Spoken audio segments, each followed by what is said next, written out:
मैं तो बोलती ये तो मराठी में बोल के गया, मेरे को कुछ समझा ही नहीं, इसलिए तेरे को जो भाषा में समझता है ना वो भाषा में धमकी देके जा रहा हूं। हमारे रामगिरी महाराज के खिलाफ अगर कुछ भी मस्ती तुम लोगों ने किसने भी की तो तुम्हारे मस्जिदों के अंदर आके चुन चुन के मारेंगे, इतना ध्यान में रखो।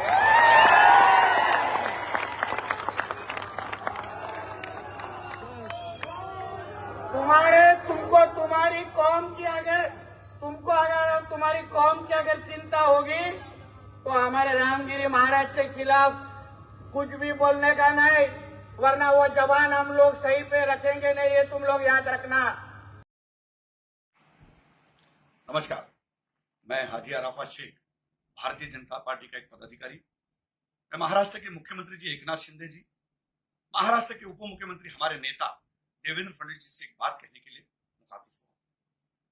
मैं देवेंद्र जी आपसे पूछना चाहता हूं कि जिस तरीके से नीतीश राणे कुछ महीनों से मुस्लिम समाज के बारे में, मुस्लिम अल्पसंख्यकों के बारे में, अब तो हमारे पैगंबर के बारे में जिस तरीके से बातें करना शुरू की, कुछ दिनों पहले उन्होंने कहा नगर में कि मस्जिदों में घुस घुस के मारेंगे। अभी हम मस्जिदों में जब जाते हैं तो लोग हमारी तरफ देखते हैं कि हाजी अराफत शेख आ रहा है, भारतीय जनता पार्टी का एक पदाधिकारी आ रहा है, इसके पीछे नीतीश राणे तो नहीं आ रहा है। हमारे पास जवाब नहीं है। मैं समझ नहीं सकता हूं ये कौन सा हिंदुत्व बताने की कोशिश कर रहे हैं, ये कौन सा हिंदुत्व समझाने की कोशिश कर रहे हैं। मैं भी मेरी जिंदगी हिंदुओं के साथ में रही, मेरा जीवन 25 साल, मेरे कई हजारों दोस्त हिंदुत्व है, कई हजारों दोस्त मेरे हिंदू है। मैं उनके दिवाली में जाता हूं, वो मेरे वहां रमजान में आते, मैं उनका सत्यनारायण की पूजा में जाता हूं, वो मेरे वहां बकरीद में आते हैं। कभी हमने देखा नहीं, कभी ऐसा महसूस नहीं हुआ कि वो हिंदू है और मैं मुसलमान हूं, और ये कहते हैं कि मस्जिद में घुस के मारेंगे। ये कहां का इंसाफ है, ये कहां की बात है, ये कौन सा हिंदुत्व है। मुझे लगता है कि नीतीश राणे को हिंदुत्व समझाना पड़ेगा, हिंदुत्व बताना पड़ेगा, इसको श्री राम का हिंदुत्व समझाना पड़ेगा, बाबा साहब अंबेडकर का हिंदुत्व समझाना पड़ेगा, माननीय बाबा साहब ठाकरे का हिंदुत्व समझाना पड़ेगा। ये कौन से हिंदुत्व की बातें कर रहे हैं। मस्जिद में घुसेंगे और मारेंगे। आइए, कौन से वक्त में आएंगे। मैं कुरला में रहता हूं, फजर की नमाज में आएंगे, जोहर की नमाज में आएंगे, असर की नमाज में आएंगे, ईशा की नमाज में आएंगे, मगरिब की नमाज में कब आएंगे। आइए, हम आपका फूलों से स्वागत करेंगे। आइए, हम आपको बताएंगे मुसलमान क्या होता है, मुसलमानों की तरबियत क्या होती है। कभी कोई मुसलमान मौलाना ने श्री राम के बारे में नहीं कहा कि राम जी की उम्र क्या थी और सीता जी की उम्र क्या थी, कब उनकी शादी हुई थी।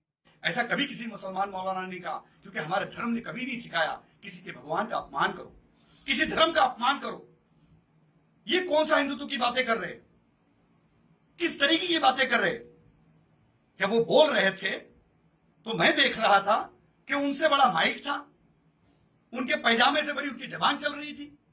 छोटे बुल्ली के बच्चे, आपको समझना पड़ेगा, बटले डेनी, आपकी बकरी ऐसी आवाज, और आप कहते हैं कि मैं हिंदुओं का गब्बर हूं। आप हिंदुओं के गब्बर नहीं, हिंदुओं के गोबर हो। गोबर भी बहुत बड़ी बात है, आप गू तो हो, आप गोबर नहीं गू हो। जिस तरीके की भाषा आप कर रहे हो, अगर गोबर भी बने होते तो अच्छा लगता कि कहीं तो कहीं आंगन में लिपने के काम में आते, लेकिन आप गू हो। आपकी बातें, आपकी जबान, आप जो जिस तरीके से बात कर रहे तो आप गू जैसी बातें कर रहे। पूरा हिंदुस्तान का मुसलमान और हिंदुस्तान का हिंदू भी आपको इसके बाद बटला डेनी और छोटी बुल्ली का बच्चा कह के पुकारेगा। इस तरीके की भाषा ना करो। आप क्यों कर रहे हो? क्या आपको मंत्री बनना है अगले मंत्रिमंडल में? आपके बाप को दिल्ली में मंत्री बनना है, इसलिए कर रहे हो? कितनी आइले कितनी गहले, सबको लगता हमीश पहले। ये बीजेपी है साहब, समझना पड़ेगा। आपके भूखने से ये सारी चीजें नहीं होगी। हिंदुस्तान का हिंदू भी समझदार है। मुसलमान जिस तरीके से समझदार है वैसा हिंदू भी समझदार है। मेरे हजारों लाखों दोस्त हिंदू है। मुझे कभी ऐसा महसूस नहीं हुआ किसी घर पे जाते कि मैं किसी हिंदू के घर जा रहा हूं। मैं कभी गणपति में गया तो मुझे कभी ऐसा महसूस नहीं हो कि मैं मुसलमान हूं, इनके वहां गणपति में क्यों जा रहा हूं। क्योंकि हमारे धर्म में सिखाया गया है कि तुम दूसरों के धर्मों की इज्जत करो। यही हमारा पहला सबक है, तुम दूसरों के खुदाओं की इज्जत करो। यही हमारा मजहब सिखाता है। और तुम कहते कि मस्जिद में घुस के मारेंगे। अब जिन साधु ने कहा, अब उन्होंने शादी नहीं की तो उसमें हमारा कसूर है। अब उनको नहीं पता कौन कितने साल की उम्र में शादी कर रहा है, किसकी कब शादी हो रही है। लेकिन हमारे पैगंबर के बारे में अगर इस तरीके की बात करेंगे तो ये ठीक बात नहीं है। माननीय मुख्यमंत्री एकनाथ शिंदे जी ने भी इसके ऊपर ध्यान देना चाहिए और मेरे नेता देवेंद्र फडणवीस जी ने इसके ऊपर ध्यान देना चाहिए। देवेंद्र जी, आपको पूरा हिंदुस्तान के लोग, हर कोई पसंद करता है।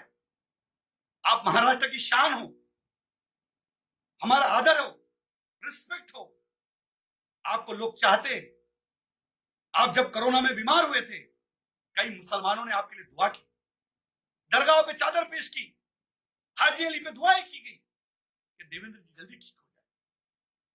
और ऐसे लोग अपनी पार्टी का नाम खराब करते हैं। ऐसे लोगों को चुप बिठाइए, इसके आगे समझाइए। हम मस्जिदों में जा नहीं सक रहे कि लोग हमारी तरफ गलत तरीके से देख रहे कि देखो ये बीजेपी वाला आया, और इसके पीछे बीजेपी वाला कोई कहता है कि मस्जिदों में मारेंगे। हम मुसलमानों ने, पूरे हिंदुस्तान के अल्पसंख्यक समाज के मुसलमानों ने क्या करना चाहिए? ये क्या साबित करना चाह रहे? मैं नीतीश राणे से कहूंगा कि इस तरीके की भाषा ना करो। ऐसा ना हो कि और भी लोग इस तरीके की भाषा करना शुरू करें। आप जितने हैं उतने रहो। आप जब बात करते हो तो ऐसा लगता है कोई तीसरी चौथी का बच्चा बात कर रहा है। माइक से तो छोटे दिखते हो आप, आपसे बड़ा तो माइक दिखता है। इसलिए मैं कहता हूं आप छोटी बुल्ली के बच्चे हो और ज्यादा ना बोले, अच्छी बात नहीं है। ये मैं जितनी सारी बातें रखा हूं, एक मुंबई के एक तहजीब वाले अंदाज में रखा हूं। मैं जिस तरीके से हूं, जिस तरीके से मेरी भूमिका है, जिस तरीके से मेरे आंदोलन है, जिस तरीके से मेरा पॉलिटिकल करियर है, अगर मैं उस भाषा में आ गया तो आप कभी भी कोई स्टेज पे बोल नहीं पाओगे। मैं 30 लाख खाटिक समाज का अध्यक्ष हूं, ऑल इंडिया सूफी बोर्ड का अध्यक्ष हूं। हजारों पीर मेरे साथ में, लाखों मुसलमानों की दुआ है। अगर इस तरीके की भाषा करते रहेंगे तो बहुत सारी बातें हमको भी करना पड़ेगी। आपकी शुरुआत कहां से हुई, आपके पिताजी की शुरुआत कहां से हुई, ये सब बोलने मत लगाओ। इसीलिए मैं कहता हूं कि इसके बाद बस, अब इसके बाद नहीं बोलना। एक भी वर्ड हमारे पैगंबर की गुस्ताखी हम नहीं सहेंगे। मैं इस पार्टी में रह के काम कर रहा हूं, हजारों लोगों को जोड़ रहा हूं, हजारों लोग मेरे साथ मुसलमान जुड़े हुए, और उनका जवाब मेरे पास अगर इस तरीके का होगा तो ये बात ठीक नहीं होगी। इसके बाद पैगंबर की शान में जरा भी गुस्ताखी नहीं चलेगी। ये मैं आपको सामने से बताने आया हूं। आप कहते हैं मैं गब्बर हूं, गब्बर हूं। आप गब्बर नहीं, गोबर हो। और गोबर ने गोबर जैसा रहना चाहिए। आप गू तो हो, पर गाय का गू बन जाओ भाई। कुत्ते का गू क्यों बन रहे हो और बदबू फैला रहे हो? ये सब ना करो।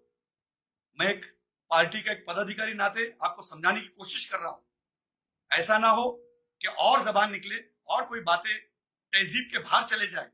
इसलिए मैं आपको कह रहा हूं कि इसके बाद बस हो गया।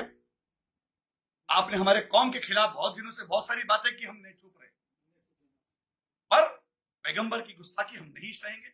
मैं माननीय मुख्यमंत्री जी से कहूंगा, माननीय देवेंद्र जी से कहूंगा, और मुंबई के अध्यक्ष मेरे दोस्त आशीष शेलार जी से कहूंगा कि आप इसे समझाइए, लगाम लगाइए। नहीं तो बहुत सारी चीजें लगाम लगाने हमें भी आती है।